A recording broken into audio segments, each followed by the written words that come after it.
আপনাদের দান সাদকা থেকে সব থেকে বেশি হক রাখে আপনার এলাকার মসজিদ। আপনি যেখানে দান করেন না কেন, সব থেকে বেশি হক রাখে যেই মসজিদে আপনি সালাত আদায় করতেছেন, এই মসজিদ আপনার এলাকার মসজিদ, আপনার নিজের মসজিদ।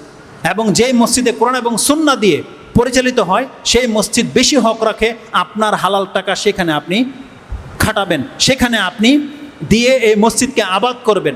আমরা আজকে অধিকাংশ আমাদের টাকাগুলো লাগিয়ে দিয়েছি মার্কেটে, অথচ আপনি সেই হাদিস জানেন যে আহাব্বুল বিলাদি ইলাল্লাহি মাসাজিদুহা ও আবগাদুল বিলাদি ইলাল্লাহি আসওয়াকুহা। আপনি প্রত্যেকটা মুসলিম জানে যে আল্লাহর ঘর, মসজিদ হচ্ছে আল্লাহর কাছে সবথেকে পছন্দনীয় জায়গা, আর বাজার হচ্ছে আল্লাহর কাছে সবথেকে ঘৃণিত বা আল্লাহর অসন্তুষ্টির জায়গা। কিন্তু আমরা যদি খোঁজ নিয়ে দেখি, দেখা যাবে যে আমাদের অধিকাংশ মুসলিমদের টাকা মসজিদে নয় বরং বাজারে লাগিয়েছি, আমাদের অধিকাংশদের টাকা। তার মানে কি, আমরা আল্লাহর বান্দা, এটা মুখে বলি যে আল্লাহকে ভালোবাসি, আল্লাহর দিনের জন্য সব কিছু করতে প্রস্তুত, কিন্তু আল্লাহ সুবহানাহু ওয়া তাআলার ভালোবাসার কাজগুলো আমরা করি না, যেটাতে আল্লাহ ঘৃণা করে। আমাদের দেখেন, কেউ একটা মার্কেট বানাতে পারলে সে ফুর্তির শেষ নাই, কারণ অনেক টাকা ইনকাম তো হবে। কিন্তু যেখানে আল্লাহ বলেছে বান্দা মসজিদ বানালে, মসজিদে টাকা দিলে তোমাকে আমি জান্নাতে ঘর দেব, সেটা আপনার কাছে তুচ্ছ মনে হচ্ছে, জান্নাতের ঘর তুচ্ছ মনে হচ্ছে। কিন্তু মার্কেট থেকে কয়েক হাজার টাকা ইনকাম হবে, তাতে আপনি সন্তুষ্ট।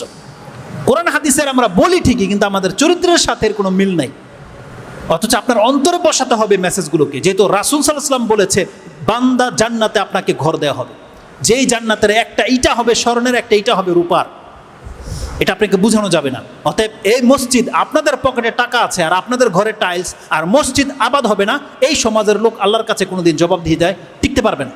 তাদেরকে আল্লাহ চরমভাবে ধরবে। যার ঘরের বাথরুমের মধ্যে টাইলস, আর যদি মসজিদ আবাদ না হয়, তাহলে সে আল্লাহর কাছে কি জবাব দেবে? বলে কি জবাব দেবে? মুহাম্মদুর রাসূলুল্লাহ সাল্লাল্লাহু আলাইহি ওয়াসাল্লাম মক্কা থেকে মদিনায় যখন হিজরত করে গেলেন, বলেন তো দেখি কোনো ব্যক্তি যে রাসূল সাল্লাল্লাহু আলাইহি ওয়াসাল্লাম সর্বপ্রথম কিসের ব্যবস্থাটা করেছিলেন?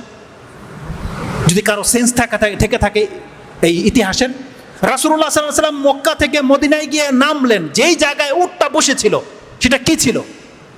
সেটা ছিল মসজিদ। রাসূলুল্লাহ সাল্লাল্লাহু আলাইহি ওয়াসাল্লামকে আল্লাহ এই আদেশ করে নাই যে আপনি মক্কা ছেড়ে দিয়েছেন, এজন্য আপনি কোথায় থাকবেন, আগে আপনার ঘর বানান।